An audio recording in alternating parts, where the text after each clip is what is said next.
Good evening and welcome to the June 3rd, 2013 Harupa Unified School District Board of Education meeting. And tonight, Trustee Burns is attending via teleconference at 190 Roberta in Hendersonville, Tennessee. And Mr. Schaefer has been appointed to act as clerk pro tem for the meeting. And all votes will be by roll call vote tonight. All right. Roll call, please. President Schmidt. Here. Trustee Burns. Here. Trustee Hernandez. Here. Trustee Mendez. Here. Trustee Schaefer. Here. Thank you. Mr. Schaefer, would you do the flag salute, and would everyone please remain standing afterwards for a moment of silence for Mr. Roy Nakayama, former board member from 1969 to 1976, who passed away on May 5th. Please put your right hand over your heart and begin. I pledge allegiance to the flag of the United States of America and to the republic for which it stands, one nation, under God, indivisible, with liberty and justice for all.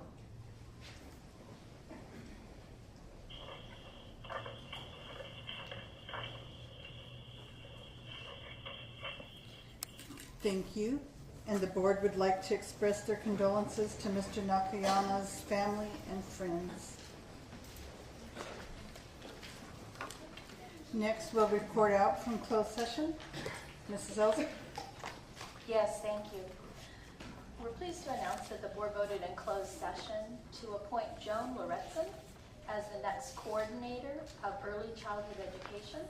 Ms. Loretzen will be a principal on assignment in that position. That was by a 5-0 vote.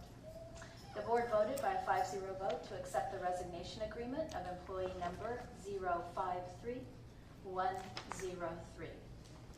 And in a vote of 5-0, the governing board sustained the level 2 decisions of the superintendent for the 6 complaints filed by employee number 187153.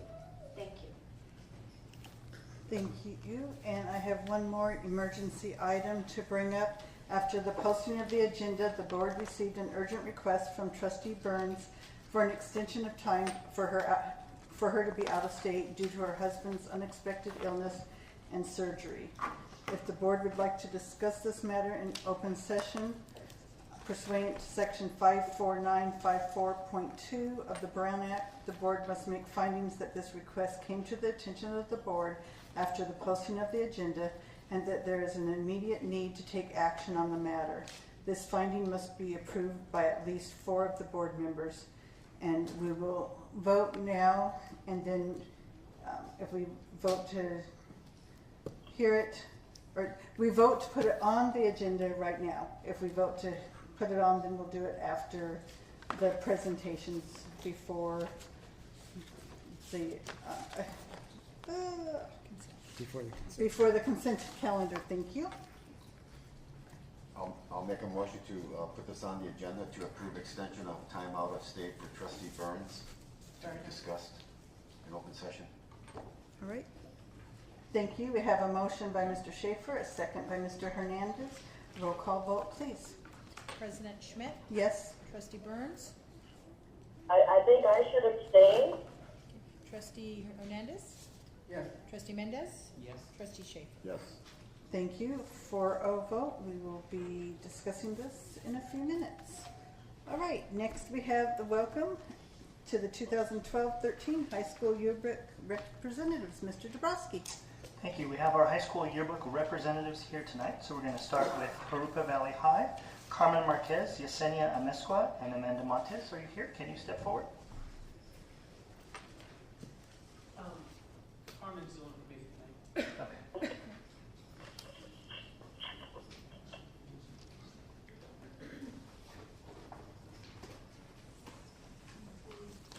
Just want to say thank you very much for your support, and I really hope you guys enjoy our work. Thank you very much. Thank you. Thank you. Thank you.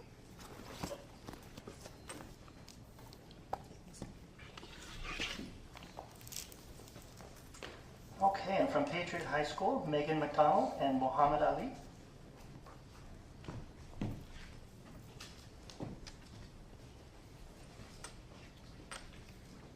Good evening,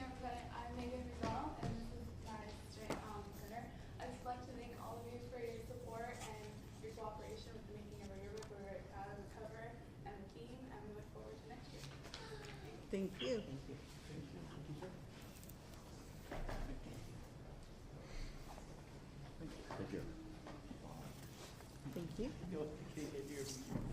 Thank you. Thank you. Thank you.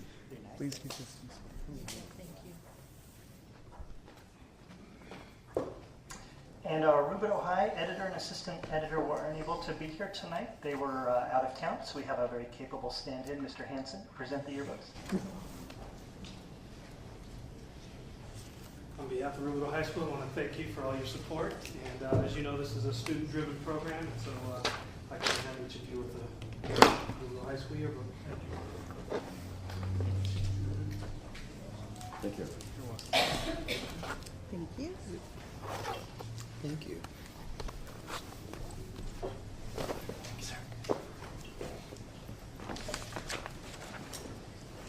Thank you to all 3 high schools for allowing us to view your yearbooks and for all your hard work that you put in this year to make the yearbooks.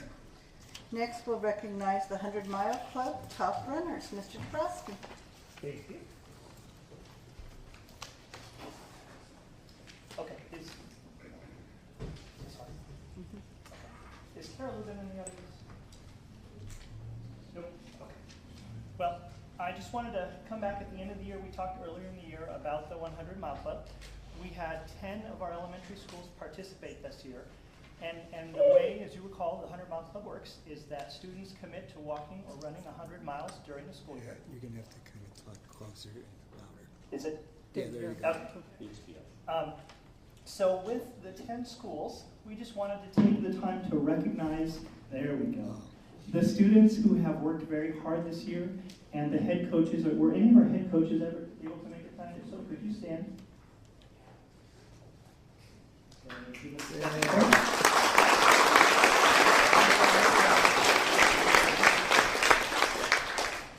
And Mrs. Betancourt also represented both Harupa and the 100 Mile Club at the PTA convention. Did a wonderful job. But at the end of the year, we wanted to recognize our 3 top runners from each school and also give you the totals. And as you can see on the agenda, Harupa students, this is just the 10 schools that were able to participate, and just the grade levels. For many schools, it was their first year and they weren't able to do it school-wide yet.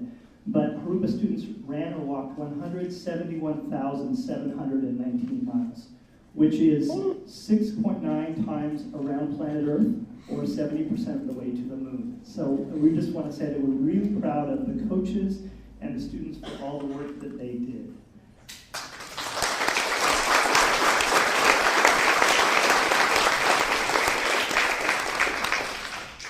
I'm also exceedingly excited to report that all 16 of our elementary schools will be participating in the 100 Mile Club next year. So this total will be much, much higher. Maybe we'll go to the moon and back. We'll see. But anyways, I want to take a minute to recognize the students who were the top 3 mile earners at each elementary school. So as I read your names, students, if you could just kind of come up here and be recognized, I'm going to let you know their school and their name and how many miles they were able to run. We're going to start with Glen Avon. We had Sean Brennan, who ran just over 150 miles.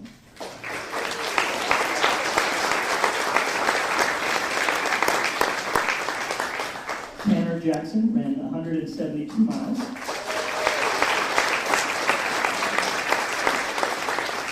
And Shane Peebler ran 150 miles.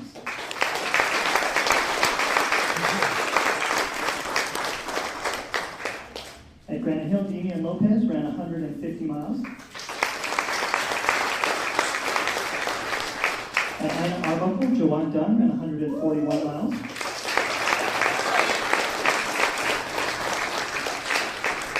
Jessica LeBlanc ran 102 miles. Carlos Montez, 111 miles. And since we had a tie for third, we want to recognize that both David Noriega ran 102 miles. From Mission Bell, Scott Botters ran 105 miles. Chris Castillo ran 111 miles. Elias Garcia, 117 miles. Alberto Montiel, 105 miles. From Peralta, Angel Bernal, 176 miles. Brandon Gonzalez, 165 miles. Jorge Monzo, 165 miles. Julianne Douglas from Rustic Lane, 160 miles.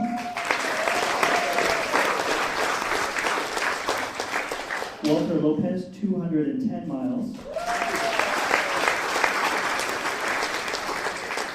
Jacqueline Osorio, who was our second highest total, 237 miles.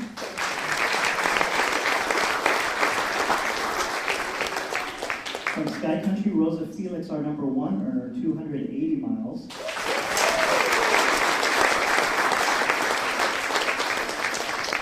Carol Perales, 200 miles. Michael Ramirez, 215 miles. Stone Avenue, Nicholas Gonzalez, 127 miles.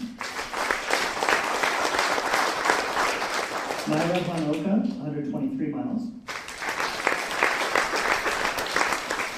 Lizette Jimenez, 123 miles. Angel Torres, 173 miles. From Sunnyslope, Daniel Alvarez, 112 miles. Irene Guzman, 109 miles.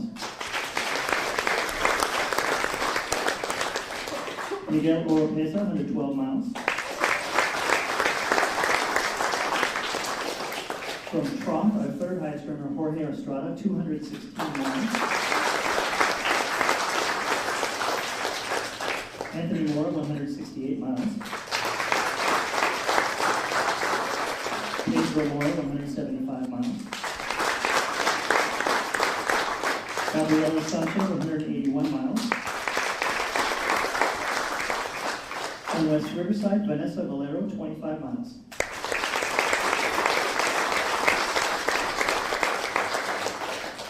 Let's give these athletes a big round of applause.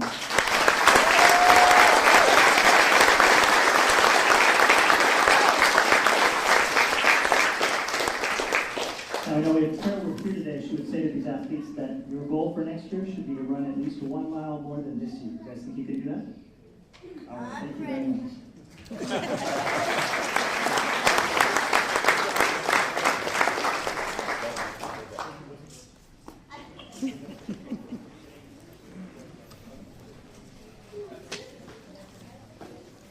And our final recognition tonight is to recognize the receipt of the grant from the Japan Foundation, Mr. Dabrowski.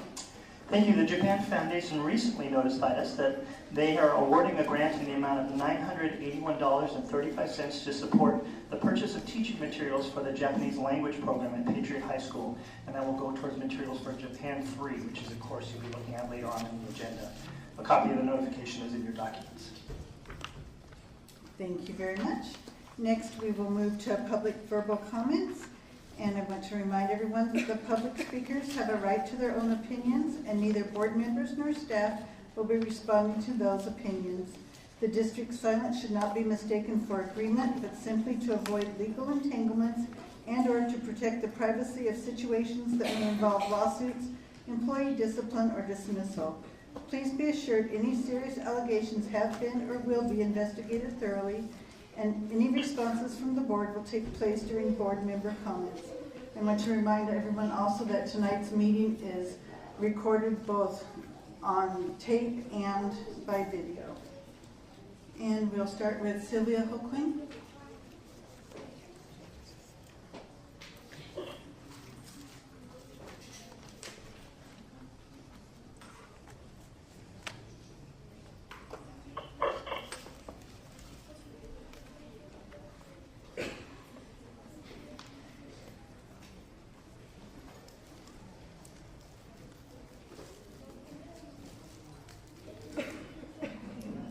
I saw this article for the River Valley about the ex-PTA head charged with stealing money. Wow, how does that happen? I was on the school site council at Van Buren, and we made a decision that any money that was collected by the school was to be deposited in the bank that day, or if they couldn't get to the bank, it was to be put in a lock and safe with 2 to 3 people's signatures on there to verify the money that was being turned in. The article read that this happened last year. Wow, last year you guys already found it. But then it took you 14 years to figure out that Rancho Vista didn't work, when it actually does. That speaks volumes for the job you're doing, because I'm not one that thinks that this administration is doing that great of a job. You will go and create lies about employees to get them fired. Create lies, because I've seen lies that you have said. I've heard lies you have said. Yet you have 3 legitimate cases right now today that if you terminated these people, there would be not one person that would go against you for doing it. Yet these people stay here. They laugh at this administration because the things they have done are hideous. Hideous. One of them might be even called a predator. And nothing was done. This predator was taken out of the school they were working at and placed in maintenance, where now they're working days and they're getting more money. How does that happen? Oh yeah, under this administration's tutelage. Really, you guys are letting things like this go on. You're creating lies about innocent people so that you will look good and you look rotten, just rotten to the core.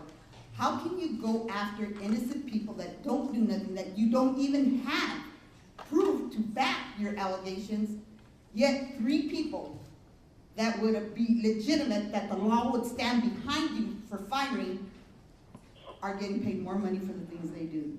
Wow, that speaks volumes. Thank you. Mr. Rivera.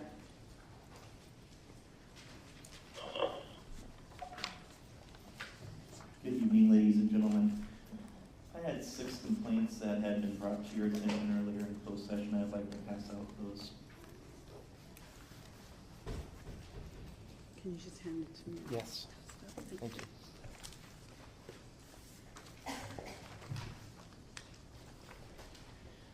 I have a few issues, and I don't know if you know what's going on with my employment right now in the district. I was placed on paid administrative leave February 6th, over 3 months ago, and still am in an investigation stage of my employment with our district right now.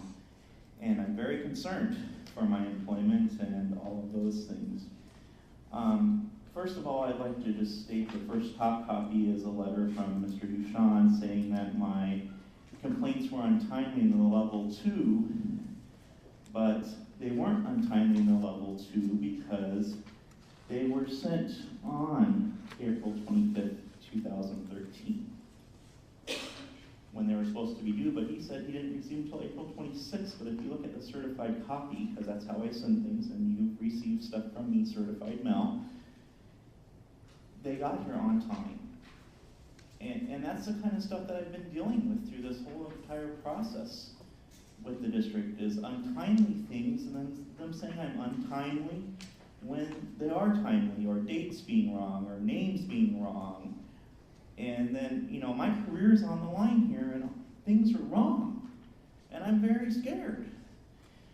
During my paid administrative leave, I've sat through 3 PERB hearings. I don't know if you're familiar with PERB. PERB is the Public Employee Relations Board complaints from different employees that have been terminated. One, I think, is on a 39-month rehire list. One PERB was won by Leslie Braden, and several other things. It's really nasty, the employment issues that are going on in this district. If you look at some of the complaints, and I don't know if you browsed through them during the closed session or not. One is, the first complaint is a student complaint procedure. We don't have a student complaint procedure in writing in this district. We have a parent complaint procedure in writing. We have a community member complaint procedure in writing, but we don't have a student complaint procedure in writing. In my case, to the best of my knowledge, a student made a complaint about me, and I was placed on administrative leave. That's what I think happened, but I don't know what the exact complaint was. I was never told what the exact complaint was that placed me on paid administrative leave.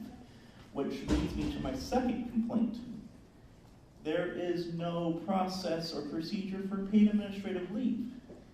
Mrs. Elzig stated in PERB hearings that this is what we typically do. Well, I'm scared because my career might be typically done. And that's very scary for myself and my family that I support. My third complaint was Mrs. Elzig contacted me during spring break and wanted to know part of me being on paid administrative leave was calling into the district every day by 9 o'clock, which I faithfully do. I talk to usually Danielle. I didn't call in during spring break because I figured it was not time rendered services to the district, it's off contract time. And she called me asking me why I didn't call in every day. But yet, she doesn't know the district's calendar. She's the assistant superintendent in charge of personnel. I'm very worried about those things. I filed a grievance. My grievance was lost or never received, but I have fax transmission receipts saying that it came in. Very worried about those things. Site files, district files, all of those things. I don't know how many files the district has, but I know I went through my site file and my dismissal packet from last time I was trying to get dismissed from this district was in my site file that's usually kept by a principal. That worries me. That's personal information that should be in a personnel file. If you look up Chico versus Miller, which is a PERB case, very scary stuff to keep all of those files in different orders. I don't know how many files I have. Just more files. If you look to the back 2 pages, and this is what brings me joy and what I do on a daily basis. These are my recent correspondence with 2 former students. One is a sailor in the Navy. He just got accepted and went through boot camp and all that stuff. He was one that was sent to the Learning Center, and we changed him around. We got him in the Navy. He was sent to the Learning Center for dealing drugs at Patriot High School. And then the last one is a baby shower that I was just recently invited to. These are the kind of relationships and correspondence that I have with students. I'm not this mean, horrible teacher that hurts kids on a daily basis. I just wanted to address those issues with you. Thank you for your time. Thank you. Rayanne Magnan, sorry.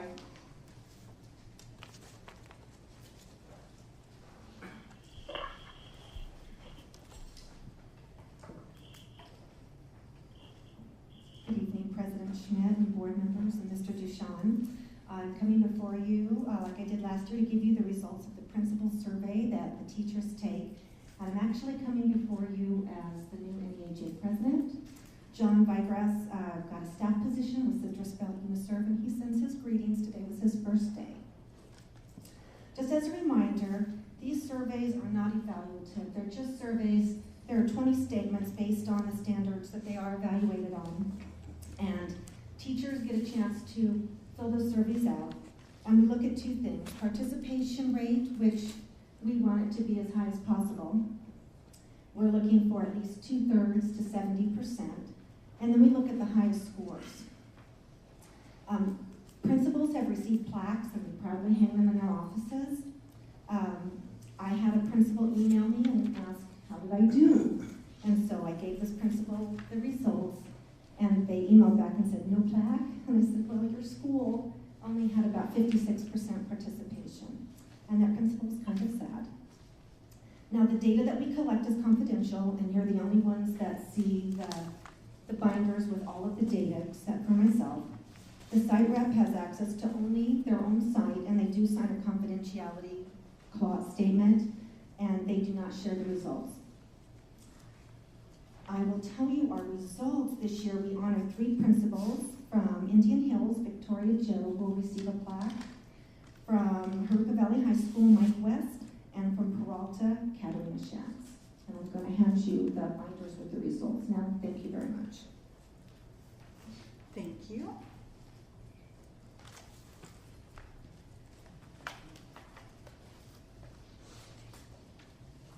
Congratulations on your appointment or your promotion. Thank you. I hope you give Mary hers. Thank you. Congratulations, Ryan. Thank you.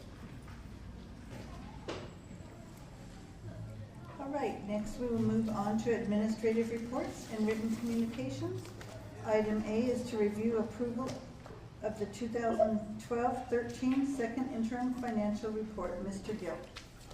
Yes, ma'am. This is just a letter we're asking you to receive and file from the superintendent, or in this case, the deputy superintendent of schools for Riverside County, in relation to the second interim report, which had data that was submitted for the April 30th, 2013 time period. We'll be giving you a full update. There's no information to give you at that time, just receive and file the report. 2 weeks from now, Mrs. Ford will be giving you a budget update, and we're pleased to say, just as a preliminary, the information that we have from the state thus far, even in a conservative case, looks better than it did back in April. So we hope we'll be doing better as time goes on with increased revenues. If there are any questions, thank you. Mr. Schaefer? Mr. Gill, words are very important, and in this letter from Mr. Jessup, let's see,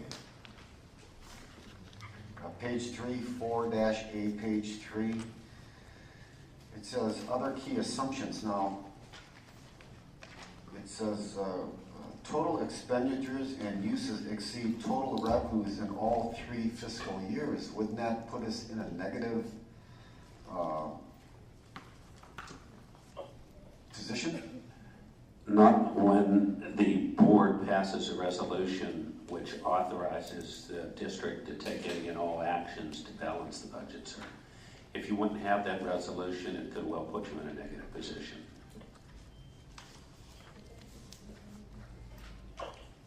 The other question I have is on the next page. It says the Fiscal Crisis and Management Assistance Team recommends a level of 1 to 2% of debt payments to unrestricted general fund revenues. 1 to 2%, we have 4.7%. Why do we have such a almost a 2%, 100%, 150%?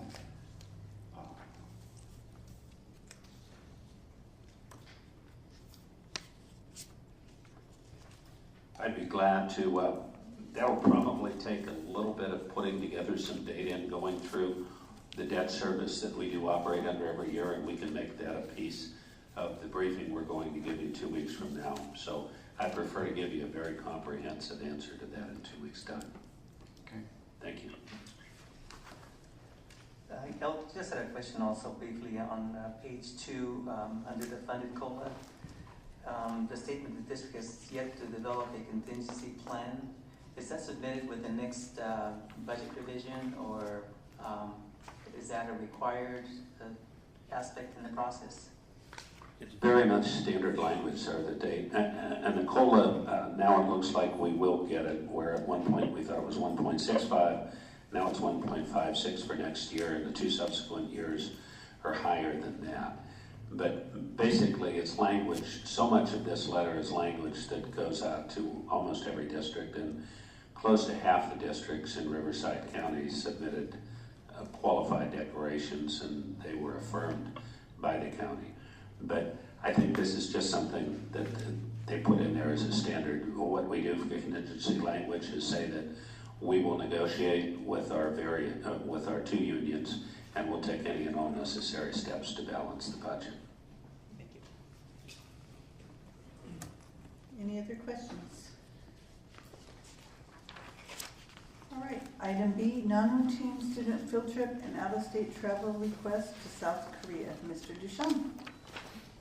The board had asked for an update about generally the political situation and safety in South Korea. While I am certainly not a political analyst, we have been following the situation in South Korea, I think, as most of you have, and presently there seem to be no extraordinary factors there. The tensions between North Korea and the United States seem to have staved is not the right word, but slackened a little bit, as most people thought they probably would, which is a good thing because normally they go through a cycle. People were a little concerned because there were new leaders in a number of situations, but it seems calm there. In fact, Mr. Araxa's daughter, Dr. Araxa's daughter, is currently teaching there, and she just said it's hot and we need to wear suits. So that's about all I know about the climate in Korea. But it's good, so we have no problems. So our students will be leaving at about 1 o'clock in the morning. Actually, Thursday morning. I'll be leaving about 7 that morning. Any other questions or comments? All right, do we have any other administrative reports and written communications? No. Thank you. Next is to discuss the request from Mr. Bob Humphreys regarding a community member, Mr. Duchamp. This item has come before you previously. There is some information provided by Mr. Humphreys regarding this, including a newspaper article. At the last meeting, the board did ask if you had a policy regarding naming schools, although this is a slightly different request, and you don't. So there is a proposed policy in your agenda tonight, and it's the board's pleasure whether you'd rather deal with this now, wait till you adopt a policy. Typically, there's been also no policy regarding recognition plaques and any type of naming or such. So happy to answer any questions. Anyone have any questions?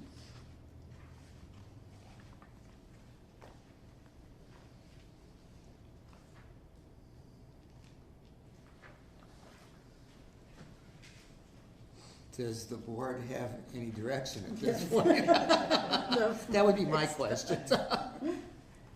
Mr. Mendez. I took a look at the policy, the proposed policy, and I had some questions about it, in particular one area I was looking for right now, that talks maybe about some more specificity in terms of the guidelines that the board could use for that. And the key word that sort of came to mind was the idea of something along the lines of the significance of the contribution that who has been nominated as deserving of some sort of recognition. How would that be determined? Recognition can come in a variety of ways, all the way from the one that's requested here to a big mural or a big statue on the quad or something to that effect. And I, as a board, as I began to reflect on as a board member, as I reflected on that, began to think that for me personally, I'd like to have more specific guidelines delineated in terms of how we might have something in place that will help us maybe make decisions along this line. These requests don't come to the board very often, but as they do come, I would feel more confident processing them in a fair and equitable manner within each category and the types of recognition that's being requested. So is it the pleasure of the board to bring this as an action item at a later date, to table? What's the pleasure?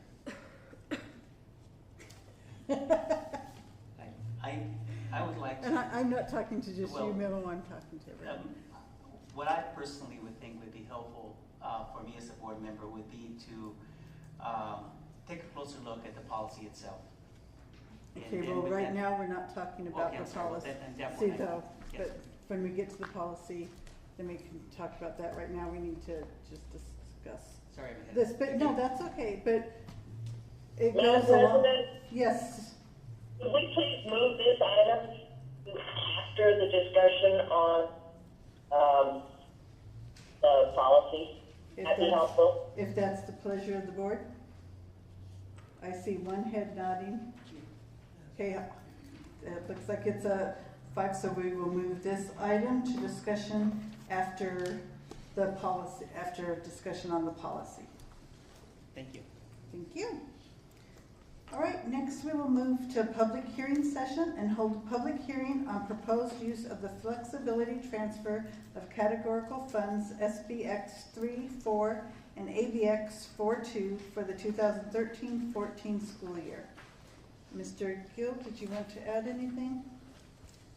Just that this is open for any member of the public, ma'am, that wants to respond to what we'll be bringing to you in 2 weeks, where we'll be continuing the flexibility arrangements that we've had for the last number of years in order to basically pay our people and not undergo severe layoffs or other severe cutbacks.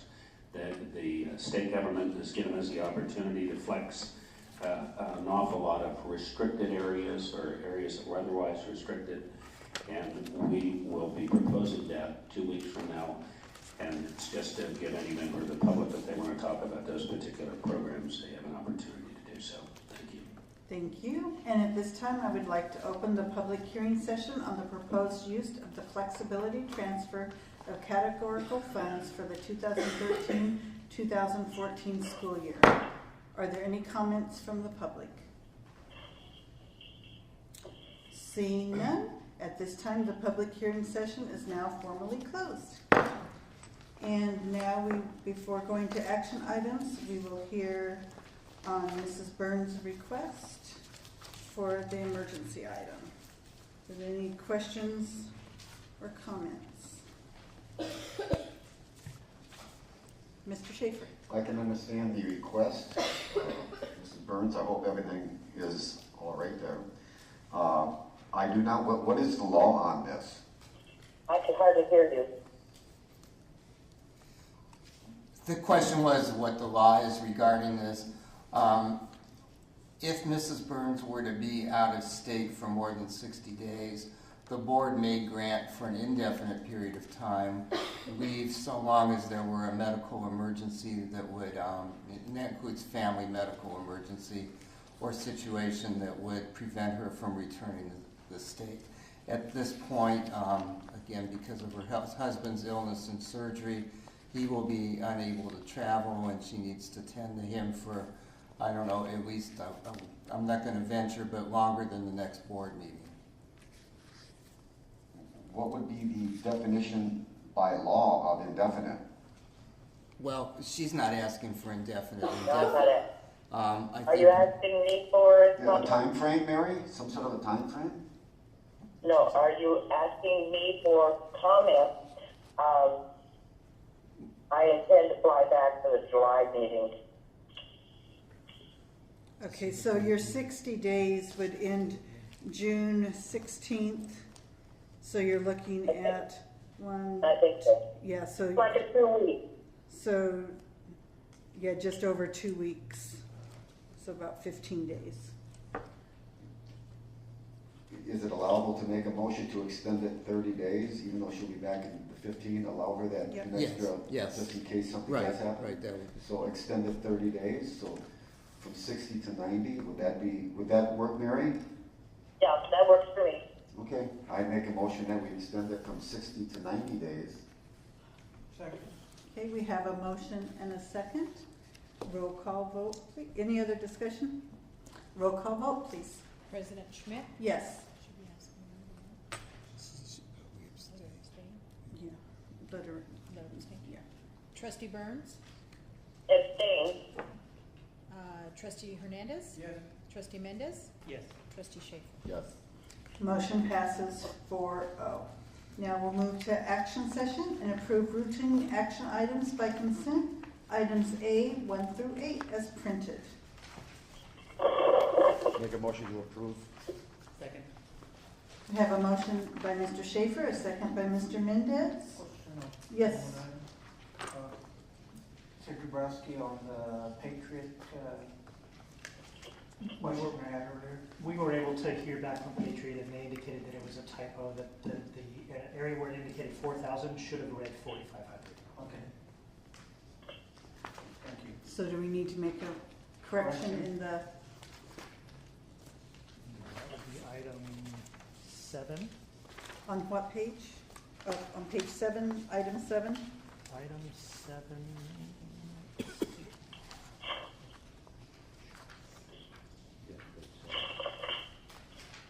Or is it just in the? A7. Yeah. And under it lists under income ASB funds, and it states 4,000. It should read 4,500. Okay, so it's not on page 7, it's the. It's A7, I'm sorry, in the supporting documents. It's item 7 under the routine action items. Okay. You got. It's not part of the. No, it's not part of the, It's not part it's of the the, item. It's just the supporting document. the supporting documents needs to change. Look like $500 short. Yeah. So where's that coming from? Okay. All right, so we don't need to amend. Roll call vote, please. President Schmidt? Yes. Trustee Burns? Yes. Trustee Hernandez? Yes. Trustee Mendez? Yes. Trustee Schaefer? Yes. Motion passes 5-0.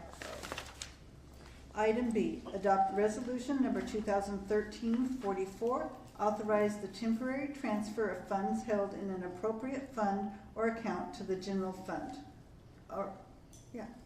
Mr. Gill. Yes, we had one Proposition 30 passed.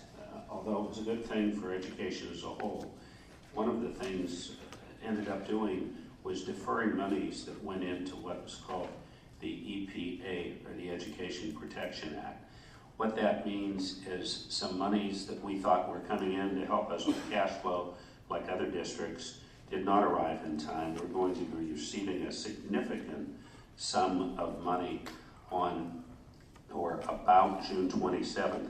But what we are recommending is that the board adopt resolution number 213/44, which authorizes the temporary transfer of funds held in any appropriate fund or account to the general fund.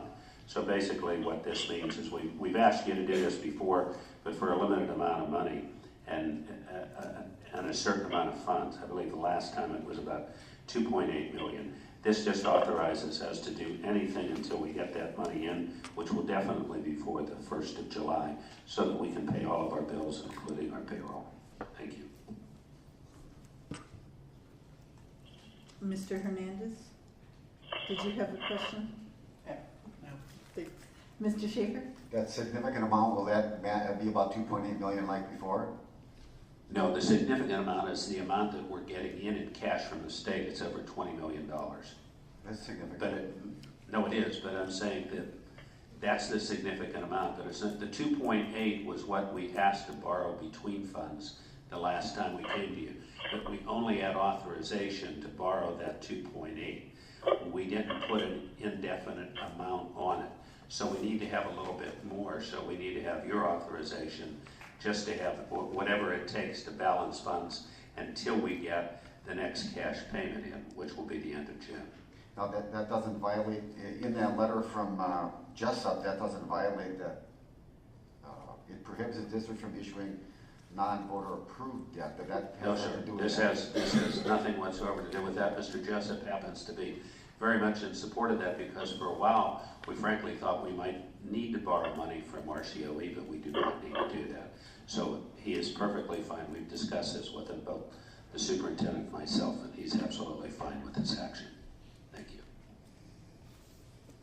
Make a motion to approve. Make a motion to approve. Have a motion by Mr. Mendez, a second by Mr. Hernandez. Roll call vote, please. President Schmidt? Yes. Trustee Burns? Yes. Trustee Hernandez? Yes. Trustee Mendez? Yes. Trustee Schaefer? Yes. Motion passes 5-0. Item C, review potential changes to trustee areas and at-large versus trustee area voting. Mr. Gill. Here, so I can... Yes, ma'am. For the members of the public, the board is very familiar with what we're about to discuss again and potentially take action on. We have had several meetings on this, looking at our trustee areas to balance the population and possibly to vote by trustee area rather than vote at large. We also had a public meeting to serve any members of the community who wish to attend. 3 board members attended, and we again went over in detail what this was all about and what the recommendations were. So I'm just going to go through a few slides relatively quickly, unless you want to dwell on any one particular thing. What we have for you tonight, though, is there's a number of different actions that you can take. One is to absolutely do nothing, to leave everything as it is. Don't change the balance of the population. Don't change the method of voting, which is underway right now, where you have voting at large. The second thing you could do if you wish to, you could adopt scenario 1 and adopt trustee areas if you wish, or not and continue at-large voting. You could adopt scenario 2 and you could vote to have voting by trustee areas, or you could vote to keep the at-large vote as it is. If you would do that, if you would vote on scenario 1 or scenario 2, but keep the voting at large, then you have a resolution before you tonight that would do that. If you elect to change to voting by trustee area, then we would be back to you in approximately 2 weeks' time with a resolution to do that. So, just to review for the public that haven't been to see this before, do we have? What's these? Yeah, but we don't have any. No. Why do we have one then? I'm sorry, I thought we had this already. We don't have anything else. Okay. Okay. We don't need this. We don't need the razors. The laser. Sorry about that. So you have maps. There are maps for those members of the public who wish to take a look at those maps and see what they look like.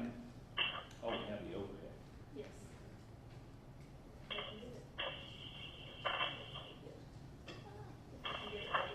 Are you looking for comments? Not yet, they're getting the maps We'll get set there up, in a minute. Mary, As soon as to- we get the maps up. Now, is this, just see what it said, is this the current? This is What's the it trust, say? this is, scenario 1.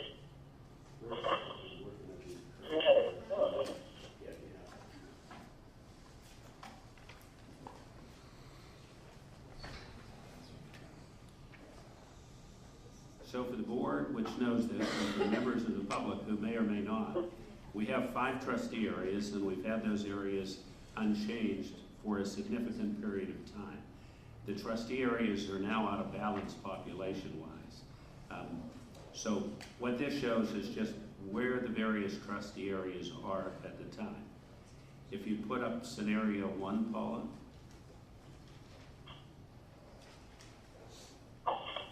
There's a very small area in trust area 1, the trustee, in these 2 trustee areas here in scenario 1, that for scenario 1, this particular area stays in trustee area. What is that trustee area there? Number is. The Can you read that's that? 2. Thank you, 2. And if you go to trustee area 2, or scenario 2, I'm sorry, scenario 2.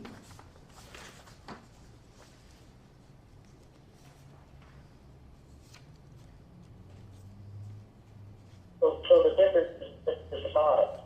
Yeah, there's just a small area, Mrs. Burns, that changes over between the trust areas. We would recommend that if you do decide to balance the population, that you balance the population by using trustee scenario 2, because that gets you within the largest district population-wise and the smallest district. You're within about 1.5%. So, again, your options are leave things exactly as they are, or balance the trustee areas by way of that little segment over there, using either scenario 1 or scenario 2, and you can do that, and you can keep the at-large votes if you wish. So I'm open to questions or comments at this time. Just again, scenario 2 then is provides the greatest balance in terms of the number of, or the percentage of population in each one of the trustee areas. Makes it very close to equal, yes, sir. More so than scenario 1. Thank you. Mr. Hernandez? Yeah, that was gonna be my question, but with that, then if we're looking at scenario 2, which makes it more balanced for everyone through the community, and then we're looking at large being beneficial for everyone to vote for everybody that's going to be representing them. Is that true? Yes, sir. That's your choice. That's a finding you can come up with. But scenario 1 or 2 could be either by Could be at district large. or by at-large. Yes, ma'am. scenario 1 can be by district or at large, scenario 2 can be by district or at large, or we can choose to keep it the way it is, or we can do scenario 1 at large or scenario 2 at large. Right. I, for one, would prefer to go with scenario 2, since that does put us at a more equitable balance among the trustee areas. That would be my personal choice. Is that at large? It could be either way. Either way, yeah. We haven't, Could I suggest that first, if you wish to vote, if you do wish to balance the population, if the vote would be, I vote to roughly balance the population and use scenario 2 to do that, and then perhaps we could then go to the next step. Would that be? that's a Okay, good suggestion, so because I that's think it's kind of getting Okay. muddled Mr. in Mendez, between each would other. that satisfy you? That first we talk about just the scenarios, Balancing it. and then in order to better balance the population, Yes, you recommend, or you move scenario 2 be adopted for that's for correct. population. That's correct. Mary, you had a question? No, but I have an opinion, of course. Go ahead. I'm interested in scenario 2, but I am definitely more interested in staying at large. Okay, well, I we think did, that it has the best of both worlds. I understand, but so that we don't get all muddy, we're just gonna talk about which scenario to use, whether we're going to change the boundary lines or not, and which scenario we'll use to change the boundary lines. Then we're gonna talk about at large or by district. All right, I like scenario 2. Okay, Got a second yet? one question I have, does that change with the board that is here now? Does that No, keep everybody in? Yes, it does nothing to move board members out of their current district. Okay. So if I might make a suggestion, you could choose the scenario by consensus and then decide at large or by area by then consensus, and then have a motion to codify it. Sounds good. All right, so I have, go ahead. Now you're confusing me. Sorry, it's meant to simplify things. I believe that the entire community has a right to choose the 5 board members. I believe it should still be at large. As board members, as supposedly politicians, if we were dealing with our own self-interest, it would be easier and cheaper for us to be voted from one district. As you can see, we're not your typical politicians. We're in it for the community, for the kids, for everybody in this district. I believe the entire community has the right to vote for the 5 of us, but yet we will remain in districts. So wherever you want to go from there, go with it, but that's my opinion. Thank you, Mr. Schaefer. All right, the first consensus, what I'm hearing is scenario number 2. So, Mr. Hernandez, is that your consensus? Mr. Mendez? Yes. Mr. Schaefer? Mrs. Burns? Yes. All right, so our consensus is scenario 2. The next item is at large or by trustee areas.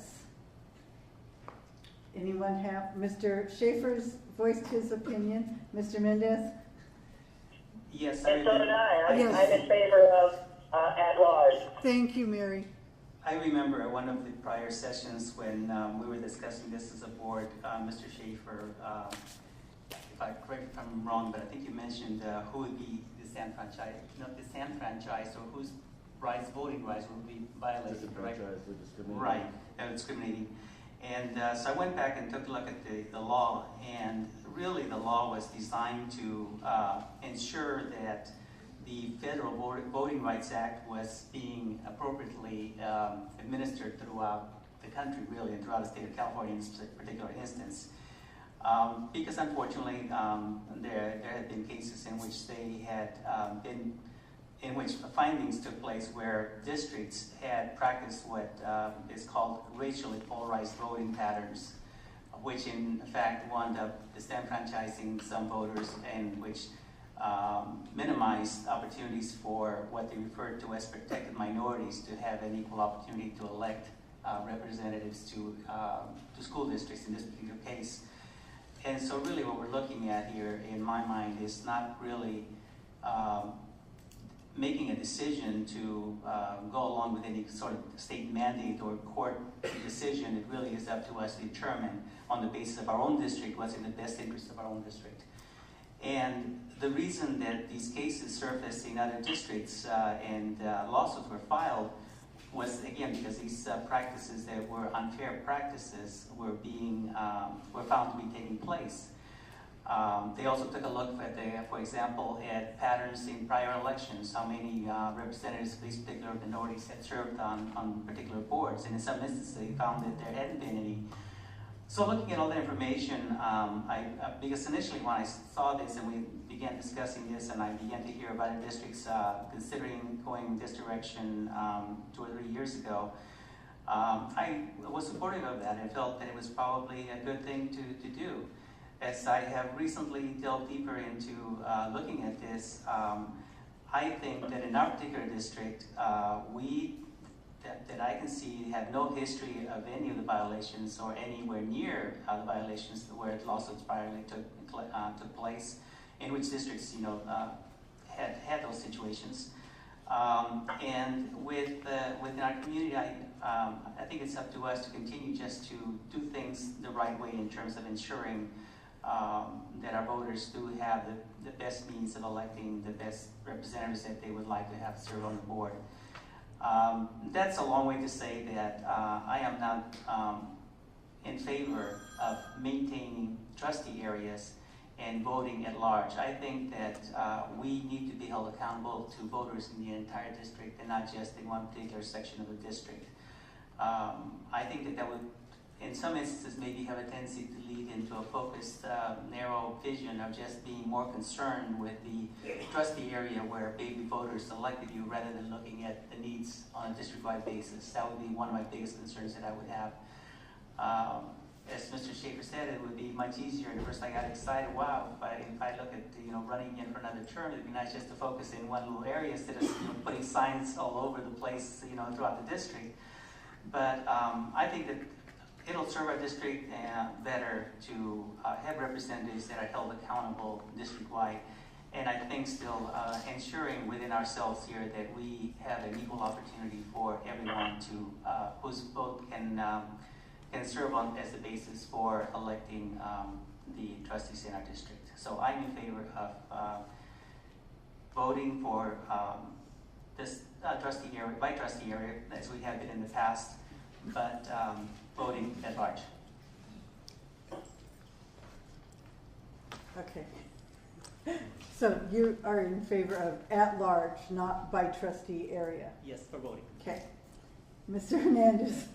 My explanation is simple. At large. All right. So let's make sure consensus is Mr. Hernandez is at large, Mr. Mendez at large, Mr. Schaefer at large, Mrs. Burns at large. Yeah. All right, and myself at large. So I am looking for a motion to retain at-large voting and adopt scenario number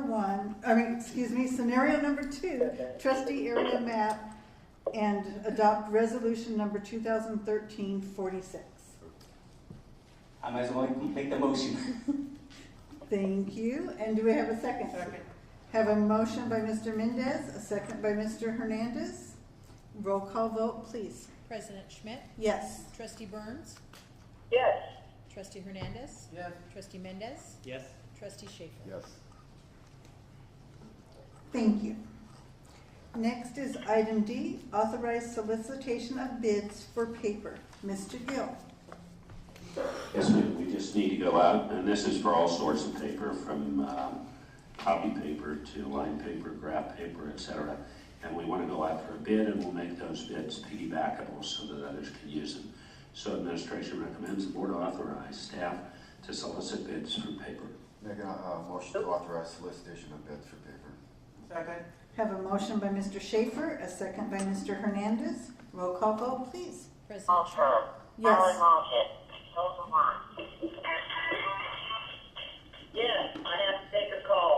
All right. Yes, she said. Okay, President Schmidt, Yes. Trustee Hernandez, Yes. Trustee Mendez, Yes. Trustee Schaefer. Yes. All right, item E, award of bid number 121305 PU keyless entry system. Mr. Gill. Yes, ma'am. This is something we want to use funds for from the county facilities funds, which is actually money that was saved from the building primarily at Patriot High School. You authorized us to go out to bids to put this system in at Arbuckle School, where we have had security issues in the past. We went out and of all the bidders, Kratos HPE came in with a bid of $110,937.81, and administration is recommending that the board award bid number 12-1305 PU keyless entry systems to Kratos HPE in the amount of $110,937.81. Make a motion to approve. Have a motion by Mr. Mendez and a second by Mr. Hernandez. Any questions or comments? Mr. Schaefer. Could you explain the system itself as far as, will the main office be able to lock every one of these doors at one time? Will each teacher have their own? Will it be a slide key like hotels? You just slide a key? Will teachers only be allowed to open their door? I mean, We have a sample to show you if you would like, okay? So, Mrs. Devlin, do you have that? Can you bring it to the front? No, that's too heavy. Do you want me to take it? Hey, wait right here. We got this guy for a reason, you know? So this is a proximity opening and closing to begin with for the teachers. Those numbers we don't intend to use at this time. They won't be on there. They just have one sample to show us. And April, you can explain what we're going to use, I think. So this is a sample from Ingersoll Rand, which is the manufacturer that will be providing the Schlage system, which is the system that we would be purchasing. As Mr. Gill stated, it would look exactly like this, except it wouldn't have the key buttons here. That's an extra option that we elected not to have. That might be something valuable in the future, say for a file room or something like that, but not in an external door. So we would have these little proximity cards. You just wave it close, and then it makes the door operable, as you can see right here by the little mechanism working. And then this will turn red when the door is locked. So you see now it's locked. It gives you about an 8-second interval. That's all customizable, programmable, but this one's set at 8 seconds for someone to enter the door, and then it relocks. The principal will have a one-touch lockdown button in their office, as well as computer access to the system to program cards, so they'll be able to activate, deactivate, change cards, anything they need to do to keep the school secure at all times. Also, you'll see here the key lock, the traditional lock on the doorknob, that will stay the same, and it will be functionable by keys that we have now. So in the event of an emergency, if this lock malfunctions, any other scenario, the key would still be accessible. Mr. Hernandez, do you have a question? That's okay. Can I just ask, how many doors does this $110,000 cover? How many can we install that $110,000? It's for every door at Arbuckle. Every classroom door, and I believe the office door would have that too. I don't know precisely. Do you know how many doors that is? I think it's 47 doors. 47 doors. Now, what's going to happen to the balance of this money we authorized? We authorized $300,000, and we're only using $110,000. We don't use it. It stays then in the.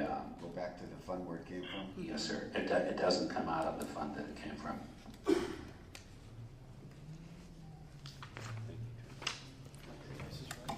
Thank you, April. All right, so we are looking for a motion. No, we are. Thank you. We're looking for a vote. Roll call, please. President Schmidt? Yes. Trustee Burns? Yes. Trustee Hernandez? Yes. Trustee Mendez? Yes. Trustee Schaefer? Yes. Motion passes 5-0. Item F, approve purchase of Dell desktop multi-point 6-seat system. Mr. Gill. And Mrs. Ford is going to do all of the IT bids. Thank you. You told me Tonight. that, and I. Thank you. Administration is requesting approval to purchase 240 Dell desktop multi-point 6-seat systems to support the implementation of Common Core state standards and Common Core online assessments. And you have a full list of install locations. It's provided in your supporting documents. This is the district standard for desktop computers, and pricing is based on piggybackable educational contract pricing. And we are ordering 250 systems for a total of $566,880. And this purchase will be funded through Title I and EIA Comp Ed funds. Move to approve purchase of Dell desktop multi-point 5-seat system. Second. We have a motion and a second. Any questions? Roll call vote, please. President Schmidt? Yes. Trustee Burns? Yes. Trustee Hernandez? Yes. Trustee Mendez? Yes. Trustee Schaefer? Yes. Motion passes 5-0. Item G, approve purchase of technology equipment for Alta Vista program. Mrs. Ford. Again, we're requesting approval to purchase technology equipment for Alta Vista program. And you have a detailed list of all the equipment in your supporting documents, and the pricing is based on piggybackable educational contract pricing. This purchase will be funded through restricted LEA collaborative grant funds, and administration recommends the board approve the purchase of technology equipment for Alta Vista program in the amount of $23,121.01. Move for approval. Second. Have a motion and a second. Any questions? Mr. Schaefer. This, pricing as follows states, Dell 5000, Culver Newland 1900, Vector 7400. What is Vector $7,409 for? That is for 2 switches that will provide a gigabyte connection for those classrooms that are the Alta Vista program. So those are network switches. They weren't installed when Vector received those other bids, those $1 million bids? Vector never installed those, or what? We've actually not received funding for that E-rate project. We are still waiting for USAC to provide funding for E-rate year 15. Well, that was for elementary schools, correct? Year 16 was elementary schools, but yes, year 15 was for elementary schools. But this is Alta Vista program is on New England Vista campus. Those are pretty expensive switches. All right. Roll call vote, please. President Schmidt? Yes. Trustee Burns? Yes. Trustee Hernandez? Yes. Trustee Mendez? Yes. Trustee Schaefer? Yes. Motion passes 5-0. Item H, approve purchase of furniture and technology equipment for Rivercrest Online School. Mrs. Ford. Yes, we're requesting approval to purchase furniture and technology equipment for the Rivercrest Online School. Again, a detailed list of equipment is included in the supporting documents, and the products to be purchased are in line with district curriculum and standards, and the pricing is based on piggybackable educational contract pricing. This will be funded through the County School Facilities Fund, and administration recommends the board approve the purchase of furniture in the amount of $38,922.55, and technology equipment in the amount of $73,767.65 for the Rivercrest Online School.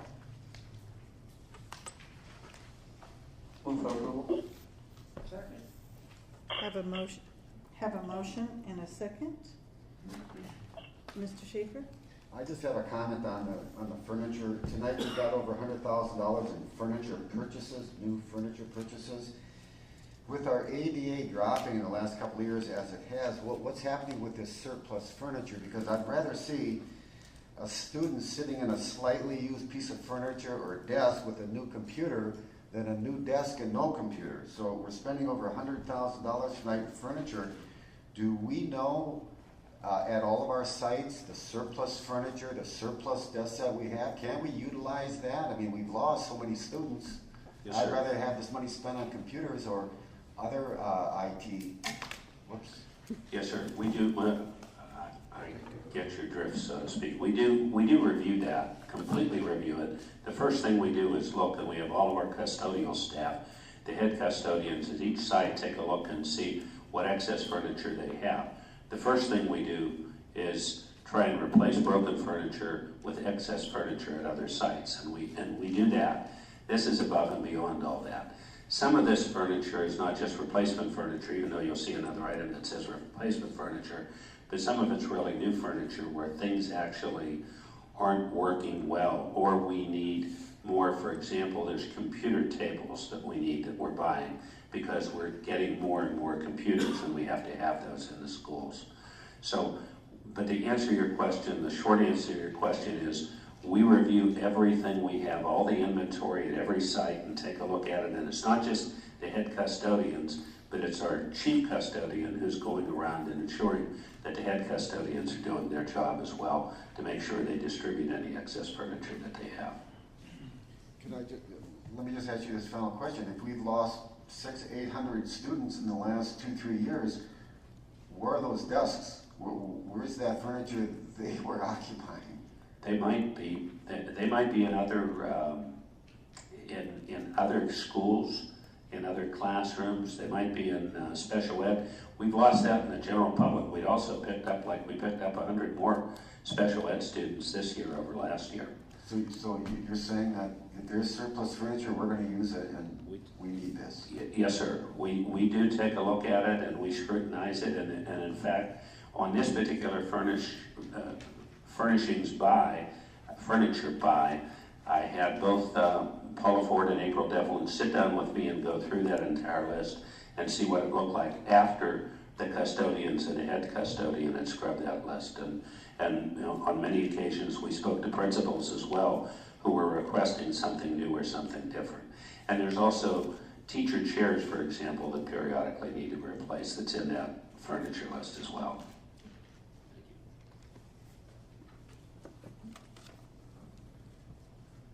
All right, we have a motion and a second. Roll call vote, please. President Schmidt? Yes. Trustee Burns? Yes. Trustee Hernandez? Yes. Trustee Mendez? Yes. Trustee Schaefer? Yes. Motion passes 5-0. Item I, approve purchase of audiovisual equipment for Ina Arbuckle Elementary School. Make a motion to approve. Second. Have a motion and a second. Any questions or comments? Roll call vote, please. President Schmidt? Yes. Trustee Burns? Yes. Trustee Hernandez? Yes. Trustee Mendez? Yes. Trustee Schaefer? Yes. Motion passes 5-0. Item J, approve purchase of replacement furniture district-wide. Mr. Gill. Yes, ma'am, and this is the discussion that we actually just had. And it's, even though I'm sorry that it says replacement furniture, there's also new furniture as well. And we recognize this is a little bit more. We budget for furniture every year. This is a little more than we've spent in the last 2 years. But with our scrub, we felt as though we needed this furniture. So the funding is going to be through unrestricted capital outlay funds, and we recommend the board approve the purchase of furniture district-wide in the amount of $68,798.55. Thank you. Move for approval. Second. Have a motion and a second. Any questions or comments? Yes. Mr. Gill, as you said, the figure probably is larger than we've had to spend on furniture in quite a while. How often, when was the last time that you made this significant amount of purchase in terms of furniture in the district? I know it's been a while probably. Well, we only do it really once a year. We might get by with whatever, some furniture might be broken unless it's so badly broken that the student can't sit in a chair, but we're transferring chairs around all the time, as Mr. Schaefer suggested. But we only do the true furniture buy where we ask everybody to look at the inventory once a year. I don't really remember what the buy was in the past, but this is more than it was last year, as I recall. Well, the second question then probably is more applicable, and that is that I know that back in my days as the principal, which it was eons ago, I know that sometimes if we try to shortchange or buy inexpensive furniture, it wouldn't last very long, and before we knew it, we had to toss it out, and it didn't last. It just wasn't very durable.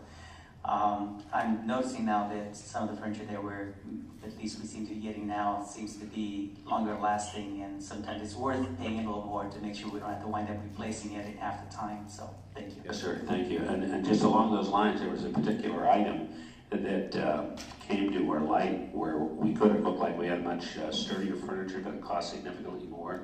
And we said, let's just order several of these. I don't remember if it was chairs. I think they were chairs, and said, let's see how they are. And if this is a case where they really hold up well next year and the year after, then we go after that and buy more, because in the long run, you're right, it serves the district well to do that. Thank you. All right, we have a motion and a second. Roll call vote, please. President Schmidt? Yes. Trustee Burns? Yes. Trustee Hernandez? Yes. Trustee Mendez? Yes. Trustee Schaefer? Yes. Motion passes 5-0.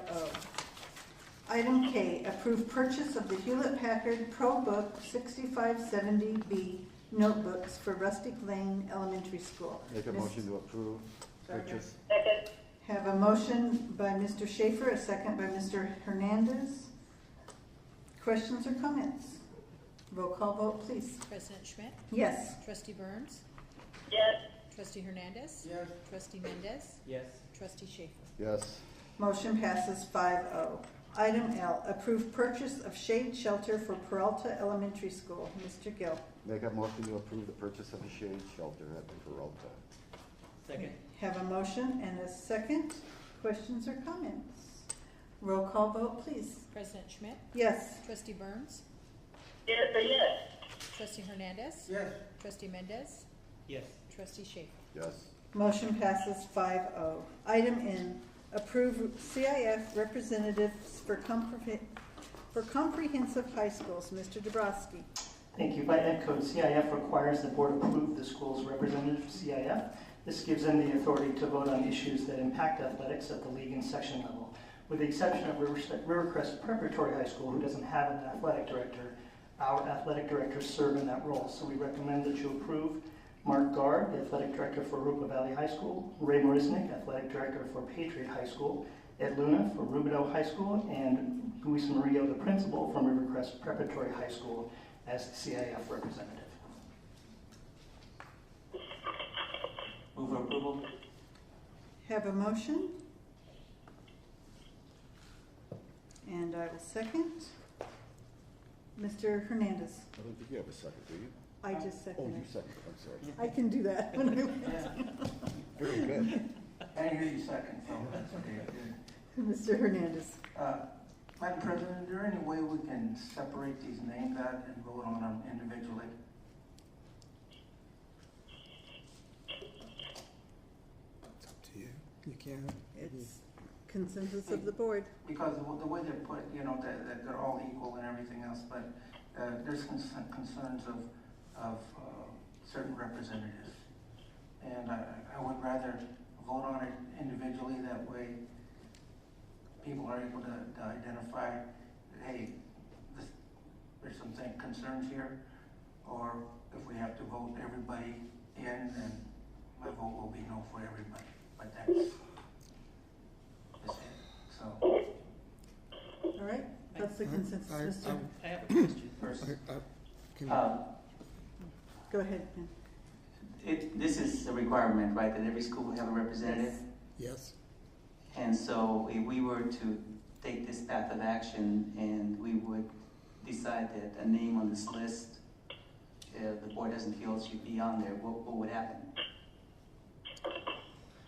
Well, what happens is the athletic director is chosen through a process. And this is part of the duties of the athletic director.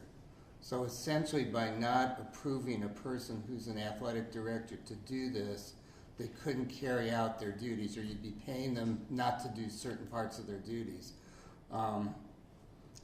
You also need, and I'm sure you're aware of this, the concerns you should be discussed in closed session if they have anything to do with any individual and their ability to perform that particular function. A straightforward vote, of course, is perfectly legal. You can vote for each or any or all or none. However, generally, this is part of the specific job duties that go along with the assignment of the athletic director, or in the case of Mr. Murillo, the principal at the Learning Center. So, but you, legally, I mean, you could separate it into 3 separate motions or 4. And the, if we were to say not have any one of these individuals be approved, then we would have no representation for that school at the CAIF meetings and policy-making decisions and so forth? Well, essentially, yes. And if you were to approve someone other than one of these 4 people, you'd be approving somebody who was not as familiar with the athletic programs at the school and the leaguing. Okay, thank you. Mr. Schaefer. This could have been taken care of tonight. This was pulled at the last meeting. Our concerns, I don't think, were met, and it should have been discussed in closed doors, because if board members feels there are certain individuals derelict in their duties, it should be in closed doors.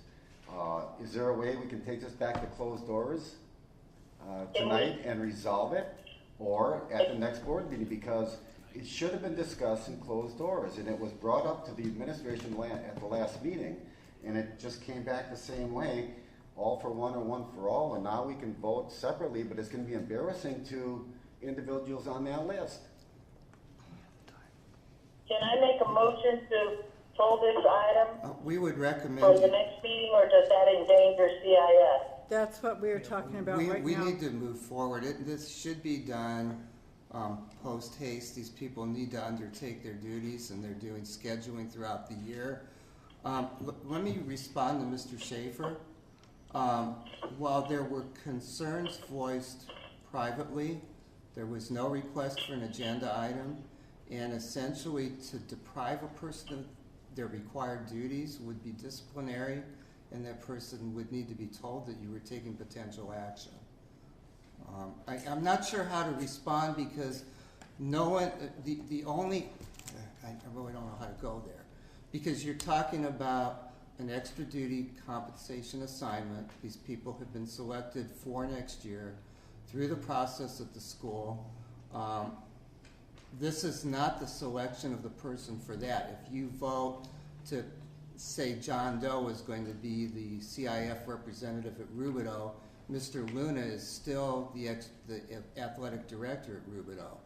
That assignment needs to be, either removed by the district, and there needs to be a reason for doing it. The board has not addressed that issue with any of these individuals. In order to do that, it would have to come to closed session. Staff has, very frankly, staff has not recommended that any of these individuals be removed as athletic director for this year, next year, or the past year.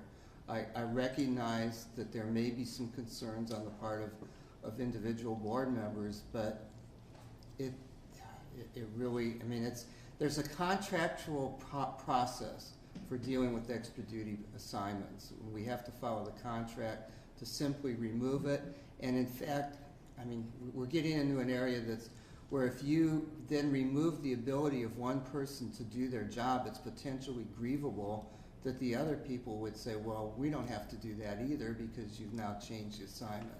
It's somewhat complex, and I have to say, I understand there may be concerns about some or all or one individual. This is generally just a routine item to assign people. CIF requires it. Frankly, if there are concerns about the placement of any individual in an extra duty compensation assignment, at the time that those assignments are made, those should be brought to staff and discussed at the board in closed session. Madam President, may I make a recommendation, and that is that we leave the agenda item in light of the conversation and the urgency of the item, to go ahead and move forward with the item as agendized, and we as a board make a decision to either support the recommendation that has been made and move forward.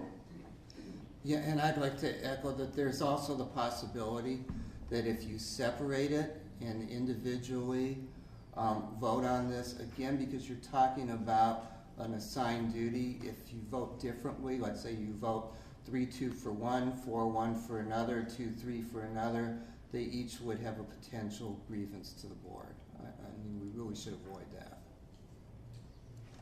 May I ask, how is that different than voting in a closed session when you vote for a principal? When you vote for principal, you mean to vote to assign somebody to a position? When you come out, you announce that you've voted for the person. You're voting for 3 people who are in the same assignment, in the same contract, with the same job duties, and voting differentially. And essentially, you're not voting for them. I want to clarify that you're not voting for them to be in this extra duty compensation assignment. You're voting for them to certify them as part of that assignment to carry out their job duties to CIF. So if you differentially vote, you're really giving them each different tools to carry out their job. So, I mean, let's say it's Mr. Murillo, just hypothetically, then he can't go to the CIF meetings. He's going to say you've deprived the school of that opportunity to participate. I mean, I don't want to hypothesize any grievance that might be brought before the board, but you're dealing with a class of individuals, a specific requirement by CIF. I guess I want to say this bluntly. If you have a personnel concern about any of these individuals, it needs to be brought to closed session. You shouldn't separate that from this. They have already been assigned to the position. This would be like asking a 3rd grade teacher to not teach using a 3rd grade math book. It's part of their job duties. It's you know. Well, and this is not something that we would, they're taking this position is not something we would vote on. It's a decision by the staff because it's an extra compensation. The board as a whole or individually has no say in who gets what extra compensation items. I guess I'm looking at this wrong then, that their duties. This is one of their, we're certifying them to do one of their duties, not their job. If a board member is not confident in their ability to carry out their duties, what actions do we have? I want to urge you to be cautious. I I'm know sorry. that. Yeah. That's because why you have, this should well, be no, discussed I in mean, closed we're session. at the point even beyond caution. You have 4 individuals. If any one of them at some point determines that you're discussing them now in open session, you really have an issue. And while I would highly recommend you don't table this, and while I highly recommend that you pass this, if you have issues about any one of those individuals as a board member, please bring it to closed session where it could be discussed with confidentiality. We're already treading far beyond it because, well, I mean, it's clear. Madam President, excuse the interruption. I, once again, please request that we address the item. Are you calling for the question? I call for the question and to move forward. We've gone too far. Madam President, Randy Thank you. had a time to give my comment here.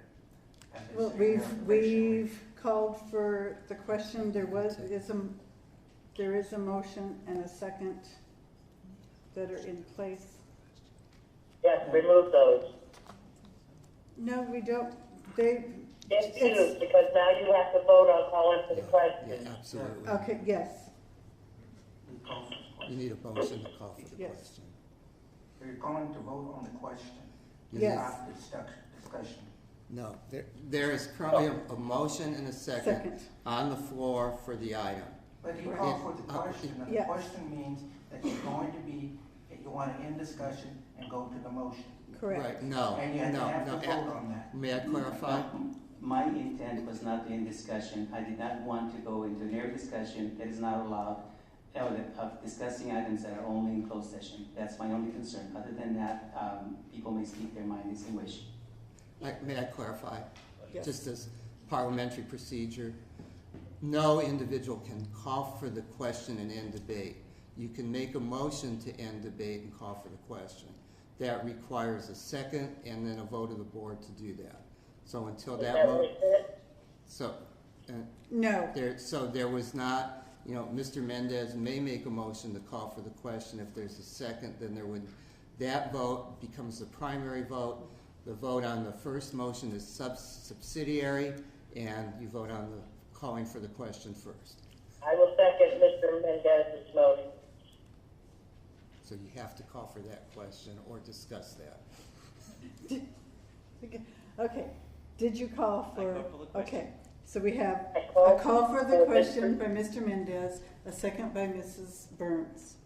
Any discussion on the call for the question? Yeah, I guess the thing is that my discussion was earlier with these representatives of my concern of being in a personnel matter, and maybe this should be discussed in closed session. I believe that's out of order. That is not the point. The point is the discussion on calling for the question. Yes. Are you in favor or opposed to that? That is the vote. Correct. I'm not in favor. Okay, fine, never mind. Go ahead. Okay, roll call vote, please. President Schmidt? Yes. Trustee Burns? Yes. Trustee Hernandez? No. Trustee Mendez? Yes. Trustee Schaefer? No. Motion passes 3-2. Now the motion is to approve Mr. Guard at Harupa Valley High School CIF as Harupa Valley High School's CIF representative, Mr. Marizniak as Patriot High School CIF representative, Mr. Luna as Rubidoux High School CIF representative, and Mr. Murillo as Rivercrest Preparatory High School CIF representative for the 2013-14 school year. Roll call vote, please. President Schmidt? Yes. Trustee Burns? Yes. Trustee Hernandez? No. Trustee Mendez? Yes. Trustee Schaefer? No. Motion passes 3-2. Item N, approve instructional materials for review. Mr. Make a Dabrowski. motion to approve. Second.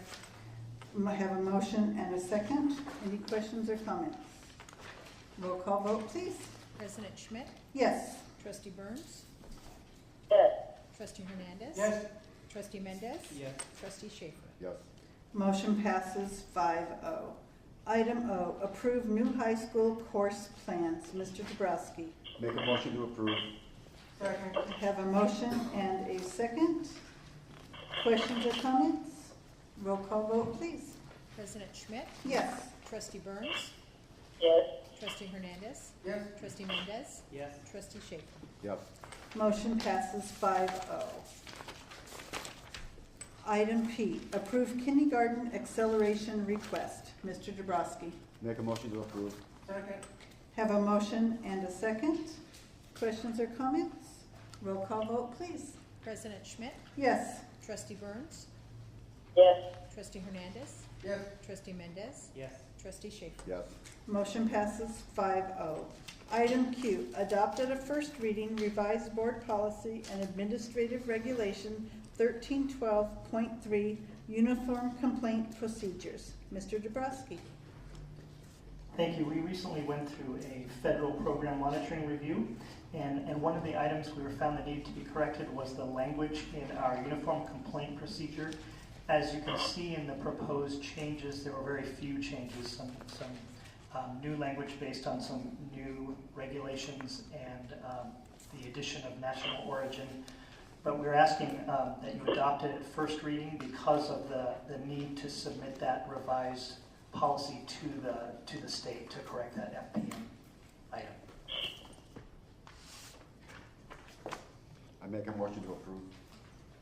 Second. We have a motion and a second. Questions or comments? Roll call vote, please. President Schmidt? Yes. Trustee Burns? Yes. Trustee Hernandez? Yes. Trustee Mendez? Yes. Trustee Schaefer? Yes. Motion passes 5-0. Item R, adopt at first reading revised board policy and administrative regulation 3260, fees and charges. Mr. Dabrowski. This is another one that came up in our federal program monitoring review. It's just some changes. The old policy said that the school district wouldn't charge fees unless it was allowable, and the new law, AB 1575, clarified exactly what was allowable, so the new policy states that.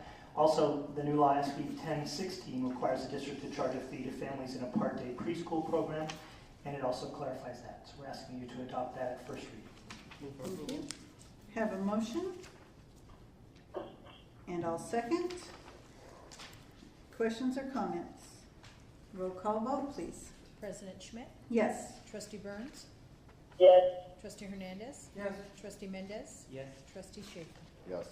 Motion passes 5-0. Item S, approve at first reading new board policy 7310, naming of facilities.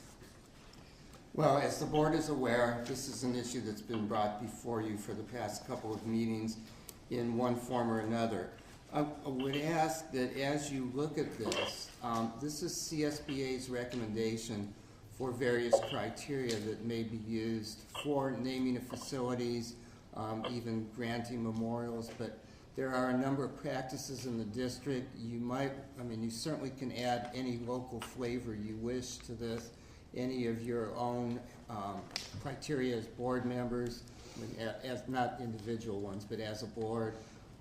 It includes things like planning memorials. Like typically in this district, that's been done at the school site. There have been memorials, and so that has not been part of nothing's been part of a board policy. So I would ask that what we've done, I'd state that what we've done is simply taken CSBA's sample policy on this. This is not coming with a recommendation necessarily, but that you look at each of the sections and think about what changes, or if you want to adopt it as a whole. If you adopt it at first reading or approve it at first reading, you can still change it at second reading. This is essentially to start the process of moving a board policy. I move to adopt, and take a look at it at a future time. Approve. Yeah, I'm sorry, it would be approved, Mr. Mendez. Oh, sorry, maybe. Okay, so we I have. move to approve. Getting late. Okay, so we have a motion. Do I have a second? I will second. Any questions or comments? I know earlier when we were talking about Mr. Humphreys, there were some comments made that maybe it needed to be narrowed to what the choices could be, but I think we need to leave it broad because it's always going to be brought back to us as a policy to make adjustments to it. If we narrow it too much, then I think it kind of kills the creativity. But we can narrow in the creativity as it's brought to us. Okay, any questions or comments? Seeing none, we'll go to roll call vote. President Schmidt? Yes. Trustee Burns? Yes. Trustee Hernandez? Yes. Trustee Mendez? Yes. Trustee Schaefer? Yes. Thank you. Motion passes 5-0. At this time, we talked about bringing Mr. Humphreys back for discussion. That's where we put it. Yep. Any comments? Do you wish to bring it back? I do. Ms. By Burns? reading the policy, I'm not sure now how it fits. It says in here,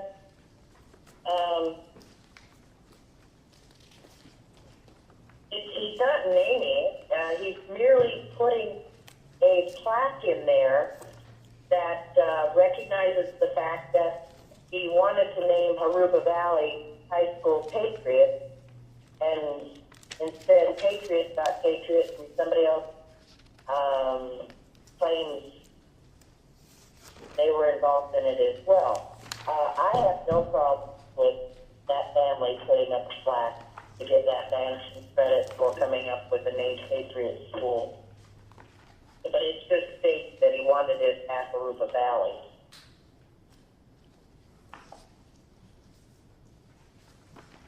Okay, any other? Thank you. Any other questions or comments? Mr. Schaefer? I just have a comment. Mr. Humphreys would like a plaque there. I would think that every yearbook would have a little history of how the school got named the way it did, why the teams got the name it does, and like who named the school. That would be an honor right there. Everybody that's ever went to that high school and parents would read in the book, in the yearbook, how it got named, who named it, and all of that. A plaque, that's honorable too. A page in a yearbook? No, is no, that- not a page, a little history. Well, but I'm saying, every page in each yearbook, there's an extra cost, so that I could see more, a plaque that's a one-time thing. Well, I understand what you're saying, because more people would be likely to read it, but. Yeah, I was gonna say yearbooks are, even though there's yearbook advisors, they're student-driven, and that would be a different kind of policy in terms of directing student activities. It's a good idea. I would love to see it too. It's one we could suggest if the board wished, but I don't think you could or even necessarily dictate it to 3 yearbooks or 4 yearbooks. And just history. yeah, I know it's a great. Nobody likes history. It's so a great. why It's a tell the great kids? idea. I Why always tell 'em? I have the technical. Always have the wrong technical answer, but it's just an area of student freedom of press that's a little dicey sometimes. Well, school yearbooks used to have pictures of the school board members in them every year too. That's been gone for 15 years. All right, so the question before the board is, do you want this brought back as an agenda item for a future board meeting? I think we should. Okay, I have 2 yes. Yes. I have 3, 4, 5. So, Mr. Humphries, it will be at one of the future, either the To approve it. the June or the next June or the July board meeting, depending on what's on the board but we'll make sure that you know when it is going to be. Okay? I'm sorry, ma'am. We have, the consensus is that we will put it on either the upcoming June board or the July board meeting. For a vote. Okay? That's good. I like to All right. kept alive in light of the approval of that. So that's when it will be, and I'm sure the district will let you know which date once we have a better idea of what's going to be on the agenda for that night. All right.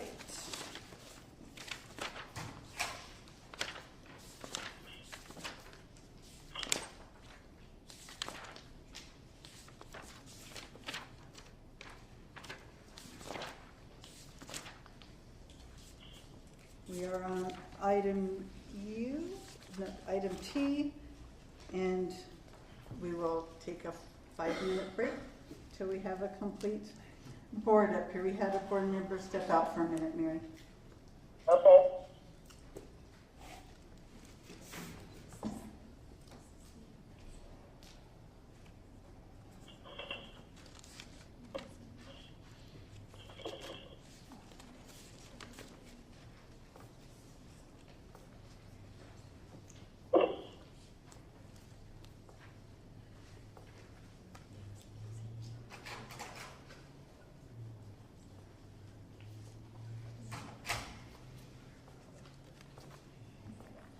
All right, item T, act on student discipline cases. Number 1 is revoke expulsion cases. We have 1, case 12-120. Move for approval. Have a motion? Second. And a second? Roll call vote, please. President Schmidt? Yes. Trustee Burns? Yes. Trustee Hernandez? Yes. Trustee Mendez? Yes. Trustee Schaefer? Yes. Motion passes 5-0. Expulsion cases, administrative hearing, we have 2, 13-080 and 13-083. Move for approval. Second. Have a motion and a second. Roll call vote, please. President Schmidt? Yes. Trustee Burns? Yes. Trustee Hernandez? Yes. Trustee Mendez? Yes. Trustee Schaefer? Yes. Motion passes 5-0. Expulsion cases, agreement and stipulation, we have 5. Case 13-079, 13-087, 13-089, 13-090, 13-091. Move for approval. We have a motion and a second by Mr. Schaefer. Roll call vote, please. President Schmidt? Yes. Trustee Burns? Yes. Trustee Hernandez. Yes. Trustee Mendez. Yes. Trustee Schaefer. Yes. Motion passes 5-0. Expulsion, suspended expulsion case, agreement and stipulation. We have one, case 13-078. Move for approval. Have a motion Second. and a second. Roll call vote, please. President Schmidt. Yes. Trustee Burns. Yes.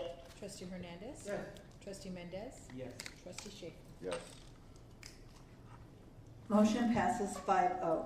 Suspended expulsion case, administrative hearing. We have one, 13-082. Move for approval. Second. Have a motion and a second. Roll call vote, please. President Schmidt. Yes. Trustee Burns. Yes. Trustee Hernandez. Yes. Trustee Mendez. Yes. Trustee Schaefer. Yes. Motion passes 5-0. Approved readmission cases, we have three, 12-127, 13-016, and 13-017. Move for approval. Second. Have a motion and a second. Roll call vote, please. President Schmidt. Yes. Trustee Burns. Yes. Trustee Hernandez. Yes. Trustee Mendez. Yes. Trustee Schaefer. Yes. Motion passes 5-0. Approved admission cases, we have two, 13-010 and 13-085. Move for approval. Second. We have a motion and a second by Mr. Schaefer. Roll call vote, please. President Schmidt. Yes. Trustee Burns. Yes. Trustee Hernandez. Yes. Trustee Mendez. Yes. Trustee Schaefer. Yes. Motion passes 5-0. Approved reinstatement cases, we have six, 10-113, 11-235, 12-091, 12-109, 13-012, 13-027. Move for approval. Second. We have a motion and a second. Roll call vote, please. President Schmidt. Yes. Trustee Burns. Yes. Trustee Hernandez. Yes. Trustee Mendez. Yes. Trustee Schaefer. Yes. Motion passes 5-0. Denied readmission case, we have one, 13-024. Move for approval. Second. We have a motion and a second. Roll call vote, please. President Schmidt. Yes. Trustee Burns. Yes. Trustee Hernandez. Yes. Trustee Mendez. Yes. Trustee Schaefer. Yes. Motion passes 5-0. Denied reinstatement case, we have one, 12-093. Move for approval. Second. We have a motion and a second. Roll call vote, please. President Schmidt. Yes. Trustee Burns. Yes. Trustee Hernandez. Yes. Trustee Mendez. Yes. Trustee Schaefer. Yes. Motion passes 5-0.